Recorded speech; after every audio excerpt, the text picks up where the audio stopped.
moo lu ñuy dund lu leen ko jaral nga bëgg a laaj daal. lu leen ko jaral au fait parce que boo demee ba dajale comme ni ma ko waxee boo dajalee pour joxe yaakaar naa dajale boobu ngay joxe mën nga ko dajale même bu nekkee ay petit truc ngay jënd pour jaay ko parce que nag lépp loo yëngatu ànd ak volonté yaakaar naa di nga ci mën a réussir. xam naa nag tolluwuma niveau boobu parce que à chaque fois loolu lañ lay wax mais man pensée boobu laa am monsieur Fall dañuy ñëw ci beneen question bi nga xamante ne mooy tey jii yéen ñi nga xamante ne da ngeen dem bi antuwul boo leen ñëwaatee ndax di ngeen am suivi bi nga xamante ne c'est psychologique. voilà gis nga yàgg naa ci wax parce que gis nga gaal bi ci dugg yëpp imagine nga jël gaal ko xam mosu ko xam mosu dugg si suñu géej dugg naa la période de fortune bi ne da ngay dem vers les îles Canaries ñu bëri na Espagne mais non c'est que fa nu jëm Espagne moo ko moom. parce que gaal mën na départ fii dem Espagne donc d'Espagne mën la nekk c'est impossible donc fi gaal yi départ en Afrique de l'Ouest fi ñu jëm mooy vers les îles Canaries fa la ñuy jëm mais ñoom buñ fay dem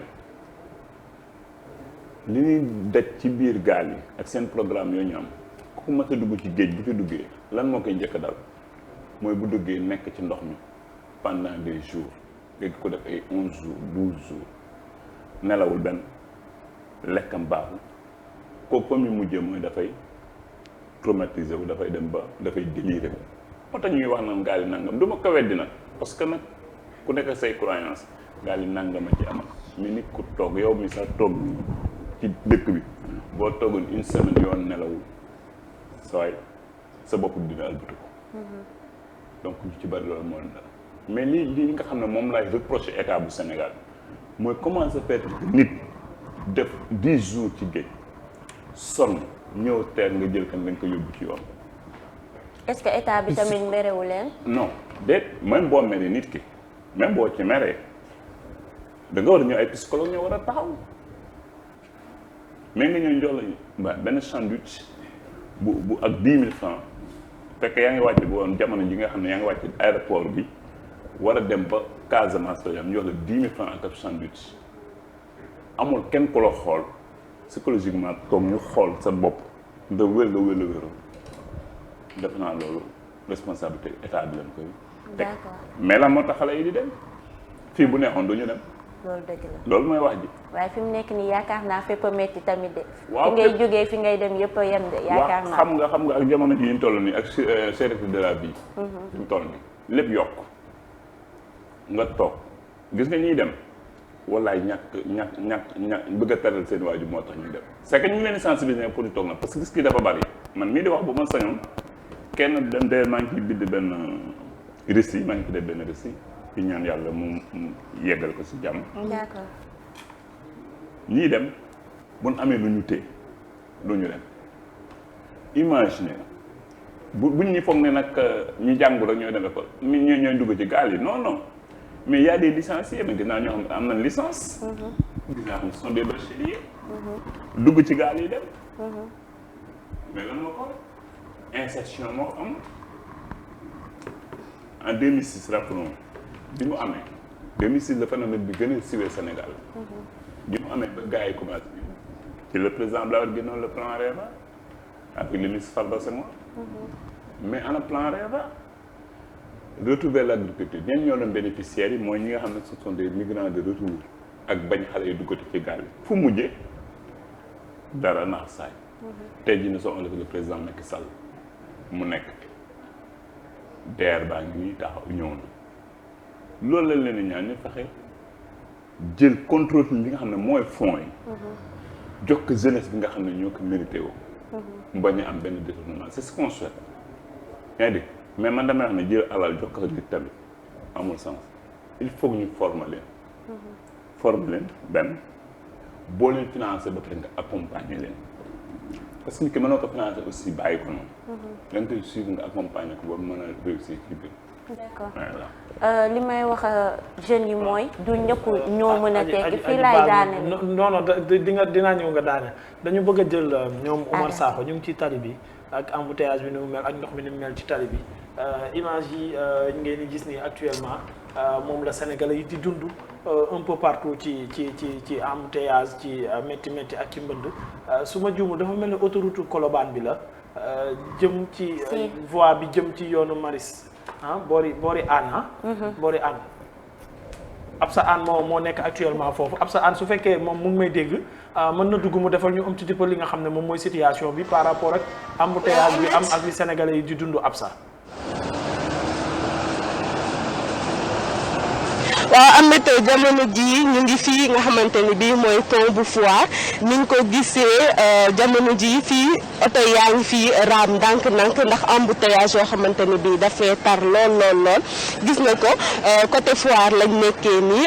côté bi nga xamante ne bii moo jëm fi nga xamante ne bii mooy Hann wàcc Patte d'Oie ak zone boobu yeneen oto yi ñoom ñu ngi jógee côté VDN 3 bi waaye gis nga leen dañuy raam ndànk-ndànk ba tey boo xoolee ci beneen wet bi Omar Sakho dina la ko won mooy côté bi nga xamante ni bii mooy jëm fii nga xamante ni côté Mermoz la jëm école normale côté yëpp ci 2 voies yëpp nag embouteillage yi dafay am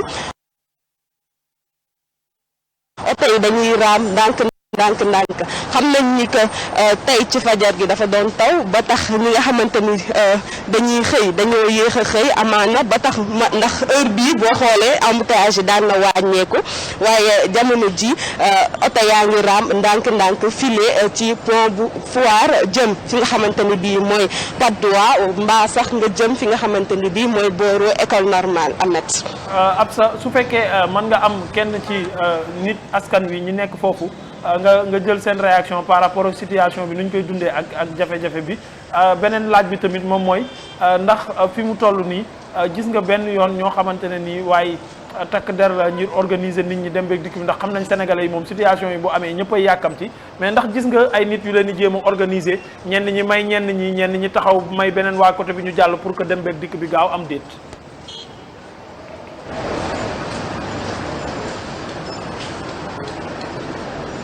waaw takk der yi moom ñu ngi fii ci ay point rek boo xoolee si kanam tuuti Omar Sakho mun na la ko wan am na benn gendarme boo xamante ni taxaw na si kanam waaye itam ci yeneen côté yi di nga gis ni gendarme yaa ngi fi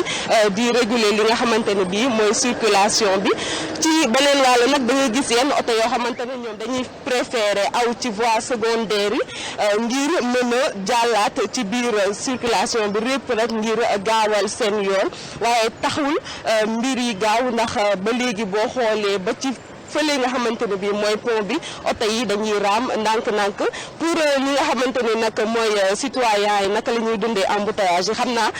maak Omar dañuy wàcc rek dem ci ñoom waxtaan ak ñoom Ameth. waaw le temps ngeen di wàcc ci suuf pour waxtaan ak askan wi damay def benn tour de table gars yi réagir ci li nga xam ne moom mooy situation bi ñu gis ma njëkkee ko ci monsieur Sekane Fall situation bii nga ñu gis nii est-ce que du looloo tax ndaw ñi gaal yi gënal leen tamit. waaw c'est une situation désastreuse vraiment yoo xamante ni kenn rafetlu ko mais dañuy wax ne lépp tamit dañ koy teg ci état population yi xam nga embouteillage yi li ko waral mooy ndox mi moo bari tey ku ne xam ne taw na zone ba la ma dëkk jàmm gën ku ne gis na réaction yi am semaine passée ci ndox bi dafa am loo xamante ni nag ñun population ñoo ko war a jëmbat suñu bopp dund civisme tuuti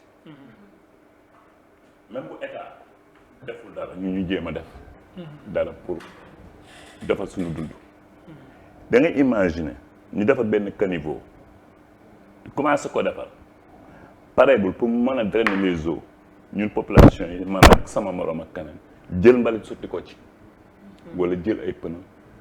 def ko ci loolu mooy problème bi sànq maa ngi gis journal bi 745 milliards et quelques engloutis loolu ku ko dégg mooy alal ji ni def ci mbënd mi ana fan la dugg donc loolu yëpp ñoom ñooy responsable yi ana ñan lañ koy jox ana fan la jaar dafa naa lii daal buñ ko defaree buñ ko saytoo ku fi ñëw defa ngay tali ku ñëw yokk nga mais teewul embouteillage ba léegi muy persister depuis des années donc vraiment daal loolu rafetluwuñu ko heureusement tey sax dafa naa waatu ñu tardé wuñu yàlla moo ñu suturaal ba ñu yëg si jàmm mais zone bi ma nekkoon mi ngi doon taw mais ki nga xam ne moom la àndal jël si ma aussi risque bi mu départ risque diggante boobu yëpp tawul mais diggante entre Fass Thiaroye ba Dakar biir bi donc mu ngi doon taw bu métti di masawu aussi vraiment ñi nga xam ne ñoo nekk ci tali bi di déplacé wu métti na nag. waaye métti na trop. situation bi nañ ko gisee. situation bi day na waar. Je pense que là encore preuve la pour wane que l'État a encore échoué. On nous parle de Sénégal émergence amu fi parce que tey tënk warul tënk ñi nga xamante ni ñooy citoyens yi ba nga xamante ni bu tawee rek kenn mënatul da doxi sa soxla. donc taw waratuñu tënk ba nga xamante ni bu tawee rek mënuñu jóg doxi suñu soxla lii dañ cee war a jóg gaaw ni mu gën a gaawee nag ndax vraiment askan wi sonn nañu te ni ma koy faral di waxee Sénégal mooy dëkk boo xamante ni boo xoolee lu jege 50% de la population c'est au jour le jour la ñuy gagner seen gain quotidien donc bu ñu toogee liggéeyuñu loolu encore yeneen jafe-jafe la leen di andil ci ay kilifa yoo xamante ni as tuut boobu ñu am ca la ñu yaakaar pour yor seen njaboot doy na waar. bon man personnellement man moom mbënd gi xam naa si dara week-end ba lee passé bu mu tawee noonu vendredi samedi dimanche en fait kenn génnul si cité bi parce que amoo foo jaar gauche amoo foo jaar droite amoo foo jaar benn jaar nga am mooy nga dox nga yéeg passerelle Mariste bi pour nga wàcc Mariste nga dem fu côté bu nga jël oto déjà insécurité mu ngi côté passerelle bi y a des agresseurs te am na ñoo xamante ni xëy na mënuñoo dox man li ma doon xalaat mooy tey maara day taali ñu toog noonu ni ñu tëjoo si cité bi incendie amoon fa wala nit doon accoucher wala musiba dala wala nga am benn urgence cardio wala dara fan ngay jaar en fait pour nga dem fan ngay jaar comme li Rose wax l'État a échoué Sénégal ngay gis tali yu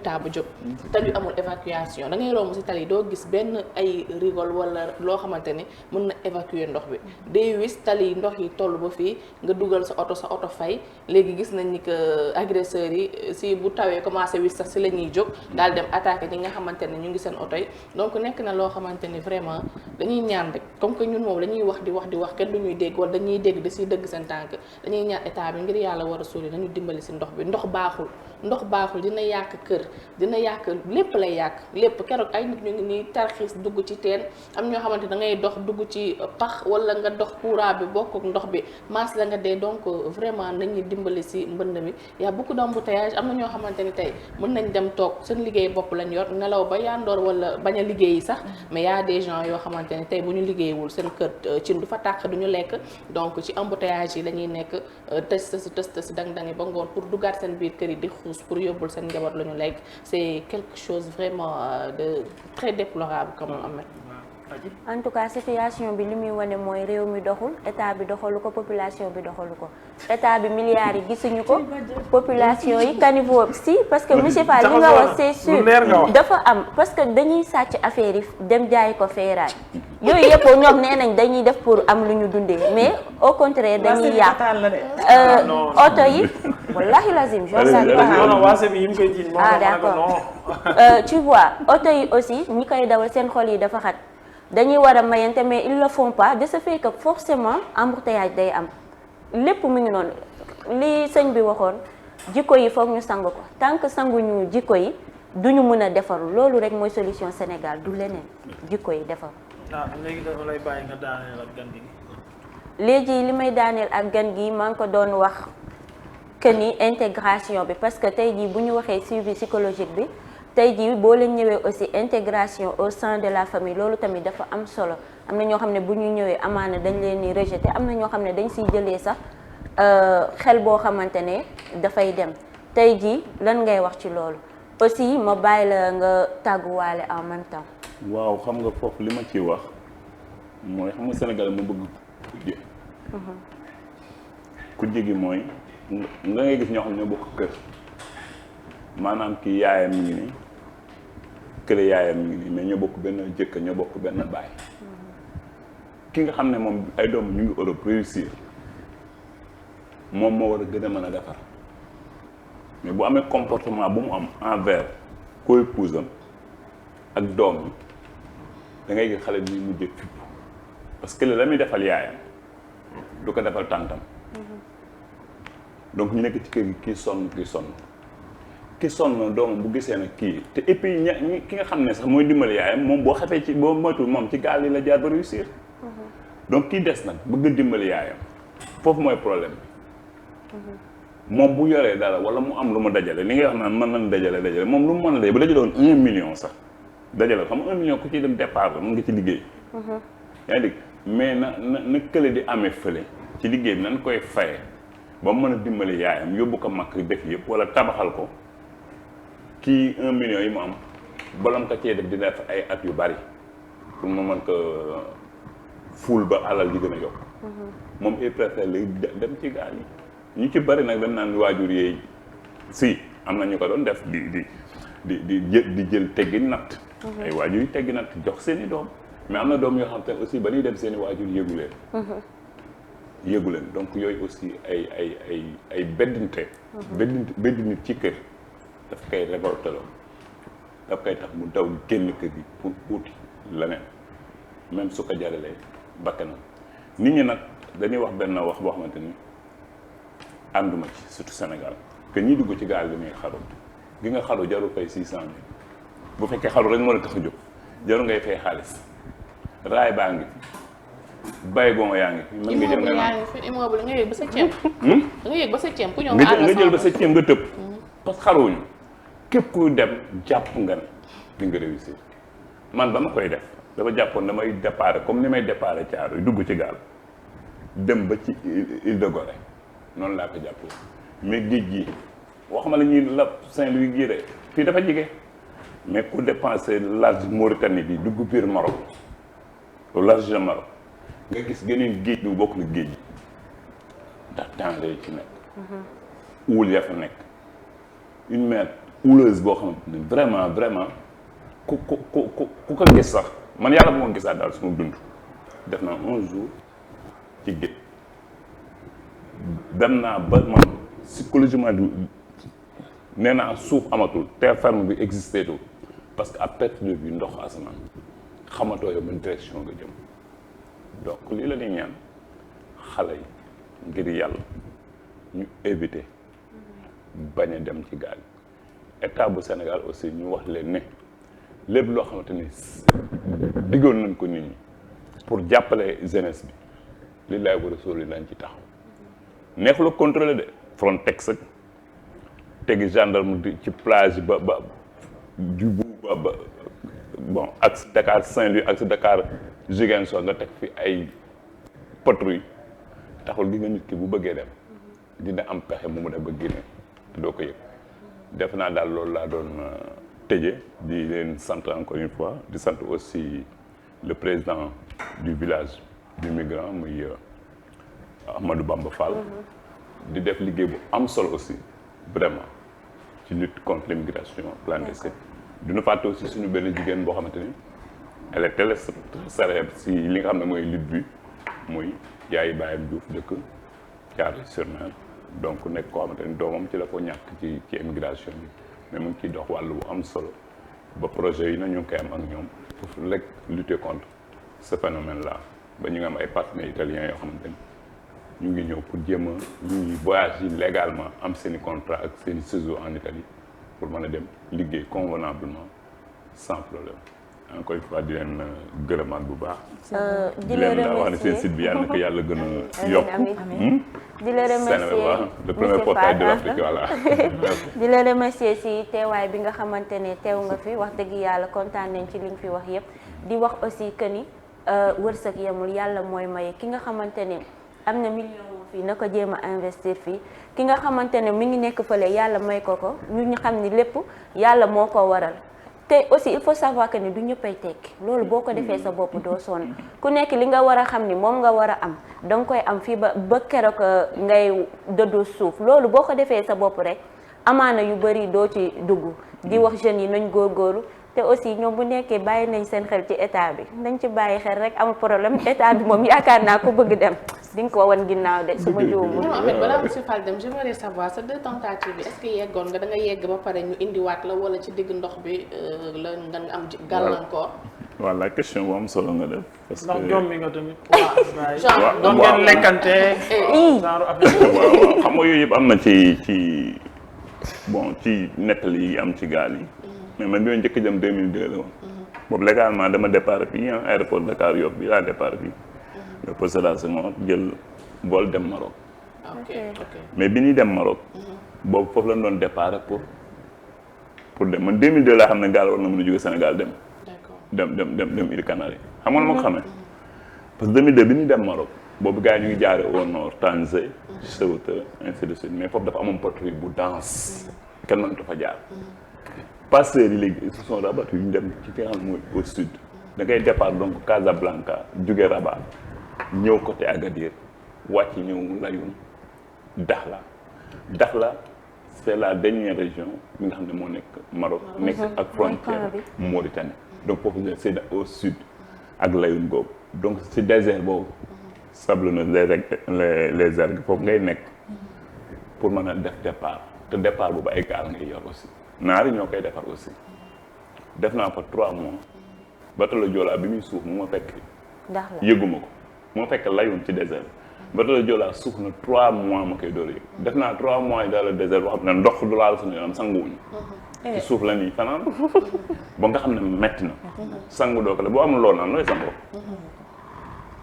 boo gisee ndox war a te nga mar doo ko sangu waaye da nga koy naan donc ku am na difficulté naan war a dëgg-dëgg doo sangu donc foofu lañ def 3 mois muy difficulté yoo xamante ni ëpp na ci ñu jàppe sànni ñu Algérie julli ñu ci sud bi déedéet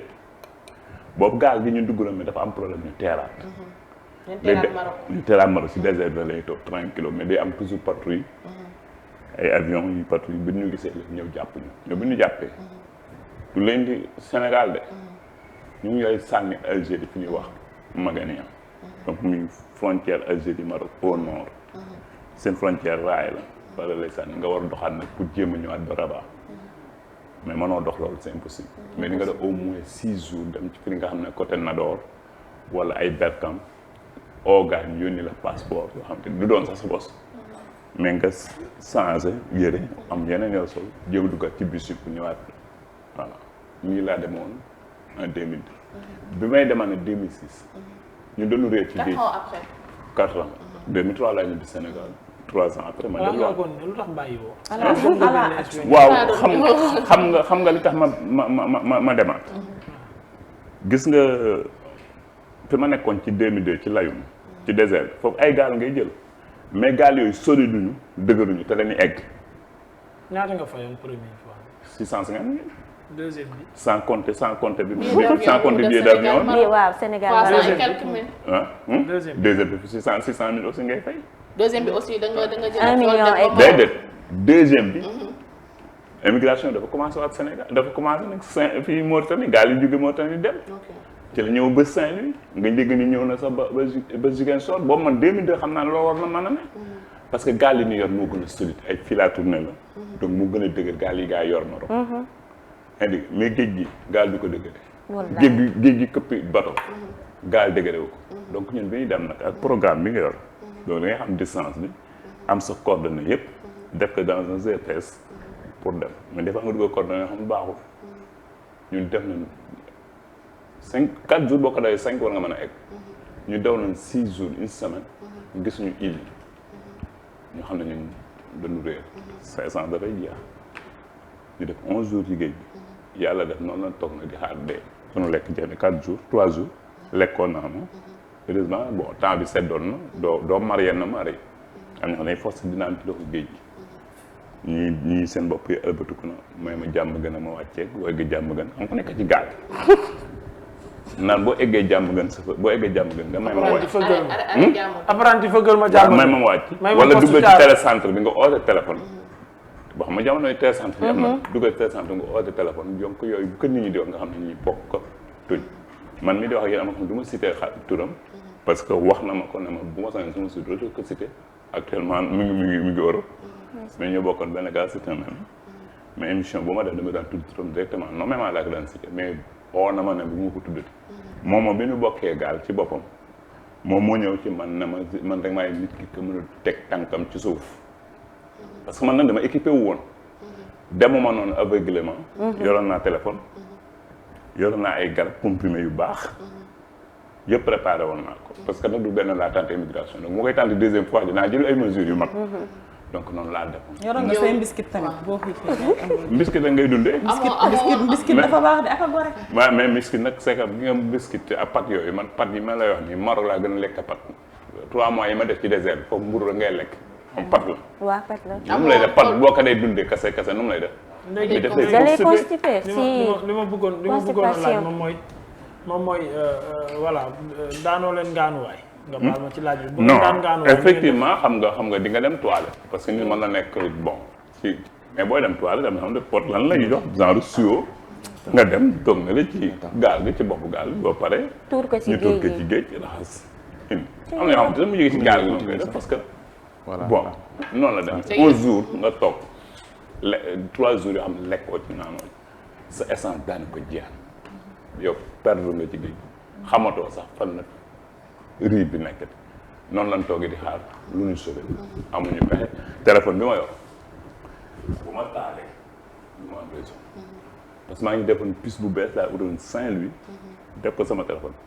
mais man bu fekkoon sama puce bi ancienne bi ma yoroon bu Sénégal bi ngeen man boobu ba léegi ci man mais dugaluma ko parce que dama ut puce bu bees boo xam ne def naa ci xaalis bu bari crédit pour mën a fonctionner dans le monde pour ma dem mu dox loolu la ma Sonatel wax bi may ut puce ne ma dee dox ndekete puce boobu pour mu dox il faut mu fonctionner au Sénégal 3 mois door a actif ci réew mi donc ça veut dire man sama puce bi nga xam moom laa yoroon bu ma ko dugaloon sax mu dox mais toujours maa ngi forcé puce bële ak bu ma taalee du ma am léegi da ngeen toog ba kan moo leen sauvé. voilà ñu xaar am na boto yu ñu romb. am na boto boo xam ne ñu rombee dama ne bu nu yàlla dimbali dañ koy bu ñu excédé dañu leen plainte. Morovia Star. Iberia. di cargo bu mag. ñoo ñu romb. en haute mer. ñu signalé ñu gis ñu bàyyi ñu donc non assistance. à des personnes en danger. donc dañ ne man demal bu ñu excédé mais xam nga boo la yàlla dimbalee ba nga jotaat sa bakkan. mais xam sa dootoo ko tale bi ci def mooy orange bi Sonatel bu Sénégal dama bu ma teewee dama leen di plainte parce que puce bi ñoo ma ko jaay. léegi yow amoo problème psychologique. non man xam nga li ci gaal gi bu ma demee ba koy jàpp. ak li ma ci gis yëpp. mais pourquoi porter plainte waa Sonatel. waa ngeen baal ma si pub pourquoi porter plainte opérateur boobu joxoon. xam nga opérateur bi may abonné dama dem ne damay voyage dama bëgg am puce buy dox partout. li ma leen nag fi may jaar ak ni may dem mais nee naa leen daal puce bu mën a dox Mauritanie ak Maroc. mais yow tam waxoo leen ci digg. Maroc ak Espagne daal di wax waxoo leen ci digg géej gi tamit. waxoo leen ci digg géej gi de. léegi loolu. maanaam ci digg géej gi da nga leen Mauritanie ak Maroc. xam nga yaa def puce international waaw li lay wax ne doxul li ma lay wan ne puce bi doxul. il faut mu dox dugub mi mu dox 3 mois après laa ko xam. gis nga ñun bi ñu defee 11 jours ci géej. bi ñu defee ci 11e jour bi. waaw lan gis benn bateau. de pêche. boobu comme suñu essence des na tuuti. bateau bi sori na ci guddi gi nag lumière bi lañ gis. ñu jël taal dabi bateau bi. bi ñëwee doon doon mbëkk ko. mais bateau bi ñu ngi ci def Agadir. ci ginnaaw bind ko. mais ñun bateau Maroc la. Maroc ngeen effectivement. mais bi ñu dayee ka bateau gi ñi ci bateau gi génn yor ay armes. mais gars yi comme ñu weex lan gis naan au secours man mi personnellement comme xam naa Agadir te dem naa Maroc. mën nañu ci gaal gi ñi ay marocain lañ. Agadir gi dem naa jaar naa nañ leen wax allahu akbar comme ça ñoom yéen ma di si ñun. ñu waxee allahu akbar nga ñooñu nag ñoo jël nag sauvé ñu. mais bi ñu demee nag ba Maroc. ba ñu yóbbuñu. wax nañ ñun fi nekkoon sori na. bateau navire moo ñu jël bateau marine. merci beaucoup pour caaral merci beaucoup di leen jaajëfal yaa ak Adji Samb yëpp. di leen wax dig daje ba alxames incha allah Adji. waaw incha allah ba jeudi ñu ñëwaat ci yeneen thème yoo xamante ne mi ngi soxal lii ñi nekk immigré yi. bu soobee yàlla merci beaucoup jërëjëf monsieur Fall. merci beaucoup allez. Aïcha merci beaucoup. merci beaucoup Aïcha à jeudi incha allah jaa ngeen jëf léegi ñu accueillir ki nga xam ne moom mooy Mbañoon Aïdara ak monsieur. Ousmane bienvenue John ñoom la ñuy dalal ci li nga xamante ne ni moom mooy nekk suñu ganu bët set léegi gannaaw bàkk bi ñu ñëw toog ci plateau bi ñu daal di continuer waxtaan jaa ngeen jëf.